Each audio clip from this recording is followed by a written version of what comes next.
even those of you who talk about the 1%, you don't really get what's going on. You're never going to meet these people. You're never going to have any sense of what it is that they control. And most people, I think, have no idea. People like Teddy Roosevelt, who are willing to say this is a bad thing. We do not want the society that is emerging here. These are people who have a lot of influence because of the amount of money they control. If you have conversations with people who are not in this business, they have no idea what real wealth means in America. They think that having $1 million makes you wealthy. They think that, or having a salary of several $100,000 makes you wealthy. And while it's certainly true, that's a vastly privileged condition compared with most people, the sheer size of those big fortunes is so far outside our normal experience that it does become invisible. You're never going to meet these people. You're never going to have any sense of what it is that they control. And most people, I think, have no idea. This is very strange, and it's kind of scary because, you know, it's one thing if someone without a lot of power seems to be going off and into a rage on for no good reason, but these are people who have a lot of influence because of the amount of money they control. Even those of you who talk about the 1%, you don't really get what's going on. You are living in the past. You're living in the 80s. You think that Gordon Gekko is the future. And Gordon Gekko is a bad guy, he's a predator, but he's a self-made predator. We are on the road not just to a highly unequal society, but to a society of an oligarchy, a society of inherited wealth, patrimonial capitalism. If you have a large fortune, suppose that our family has a large fortune, inheritors of that large fortune can live very, very well. They can live extraordinary standard of living and still put a large fraction of the income from that fortune aside, and the fortune will grow faster than the economy. So the big dynastic fortunes tend to take an ever-growing share of total national wealth.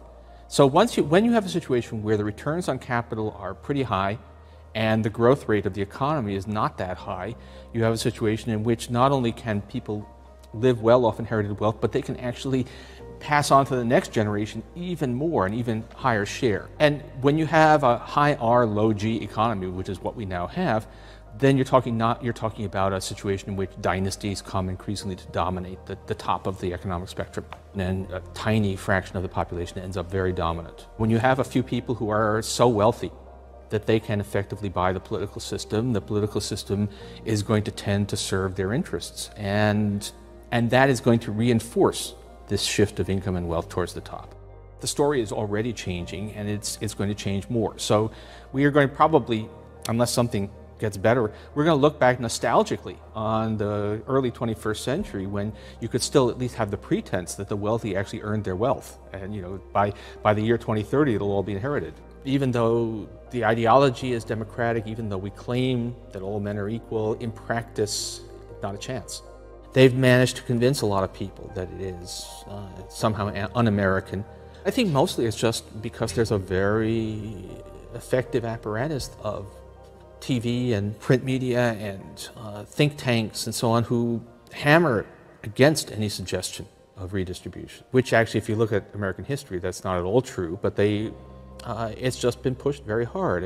I think also in the United States, look, we have to admit it, that race is always lurking under almost everything in American life. And redistribution, in the minds of a lot of people, means taking money from people like me and giving it to people who don't look like me. And I think that is a big difference between us and Europe. Take a few percent of national income, take it away from that top 1% and direct it towards the bottom 20%. That's a tremendous gain in the quality of life of the bottom 20%.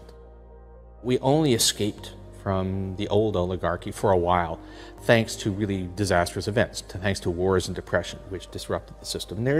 That's an argument you can make. On the other hand, if you read histories of the New Deal, you know that it didn't spring out of nowhere, that we had a progressive movement and a lot of proto-New Deal programs building for quite a long time. There was an increasing political, philosophical readiness to take on inequality of wealth and power long before FDR moved into the White House. And so I think there are better angels of our nature, that there is this ugliness which can be frightening, but there is also a redemptive streak in here and in other places, and you don't give up hope on this, that given consistent argumentation, given events, and perhaps, as people become more aware of what is actually going on, then there is a chance of changing things.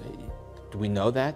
No, but there's nothing in what we know now that says that you should give up hope of being able to change this even without catastrophe.